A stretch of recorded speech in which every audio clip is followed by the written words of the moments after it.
In the previous modules, we discussed common environmental hazards and worked through several exam-style practice questions.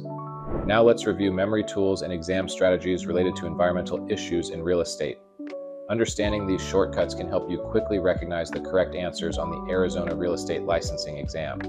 Let's begin with one of the most important environmental disclosure rules, the lead-based paint disclosure requirement. Federal law requires sellers of residential properties built before 1978 to disclose known information about lead-based paint. Buyers must also receive an informational pamphlet explaining the risks of lead exposure. Here's a helpful memory shortcut. Think lead equals pre-1978.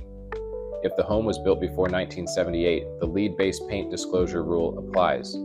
Another environmental law that appears frequently on real estate exams is CERCLA, which stands for the Comprehensive Environmental Response, Compensation, and Liability Act.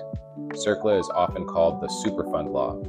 This law allows the federal government to clean up hazardous waste sites and hold responsible parties financially liable for environmental contamination. A key concept in CERCLA is that liability can extend to current owners, previous owners, or companies responsible for the contamination. Next, let's review how to recognize specific environmental hazards. If the question mentions old paint in homes built before 1978, the hazard is likely lead-based paint. If the question describes a naturally occurring radioactive gas entering buildings through the ground, the hazard is radon. If the question mentions fibers used in insulation or fire-resistant building materials, the hazard is likely asbestos. If the question describes excess moisture or fungal growth in a building, the issue is likely mold. Recognizing these descriptions quickly can help you identify the correct answer. Another concept that may appear on the exam is environmental disclosure responsibility. In real estate transactions, sellers must disclose known environmental hazards that could affect the property's value or safety.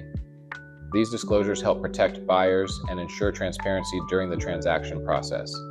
Here's a helpful exam strategy. When answering environmental questions, look for key clues in the wording. Does the question mention a specific federal law? Does it reference a type of environmental hazard? Or does it describe a required disclosure? Once you identify the environmental issue being described, the correct answer often becomes clear.